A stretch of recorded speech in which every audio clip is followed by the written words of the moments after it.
एक समय की बात है, एक छोटे से गांव में रमेश और सुरेश नाम के दो व्यक्ति रहते थे। रमेश गांव का सबसे अमीर आदमी था। उसके पास बड़े बड़े खेत, ढेर सारी गाय भैंस और एक आलीशान हवेली थी। वहीं सुरेश एक गरीब किसान था जो दिन रात मेहनत करके अपने परिवार का पेट पालता था।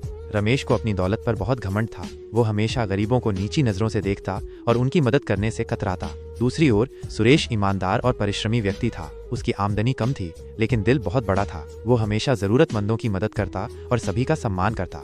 एक बार गांव में भयंकर सूखा पड़ गया। खेत सूख गए, तालाब खाली हो गए और लोगों के पास खाने पीने का संकट खड़ा हो गया। गरीबों की हालत बदतर हो गई। सुरेश के पास भी खाने को कुछ नहीं बचा, लेकिन फिर भी वो अपनी जमा की हुई रोटियां उन लोगों में बांट देता जो उससे भी ज्यादा परेशान थे।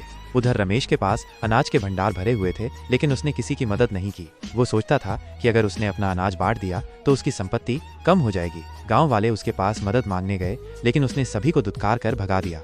कुछ ही महीनों में हालात और बिगड़ गए। रमेश का अनाज सड़ने लगा क्योंकि वो जरूरत से ज्यादा जमा कर चुका था। दूसरी ओर सुरेश की दयालुता की वजह से गांव वाले उसकी मदद करने लगे। उन्होंने अपने छोटे छोटे संसाधन इकट्ठे किए और सुरेश के खेतों में काम करके उसे फसल उगाने में मदद की। कुछ समय बाद बारिश हुई और सुरेश के खेत फिर से लहलहा उठे। गांव वाले खुश हो गए। अब सुरेश के पास इतना अनाज था कि उसने पूरे गांव में बांट दिया। वहीं रमेश का सारा अनाज बेकार हो गया और उसकी हालत भी खराब हो गई। जब रमेश को अपनी गलती का एहसास हुआ तब वो सुरेश के पास गया और माफी मांगी।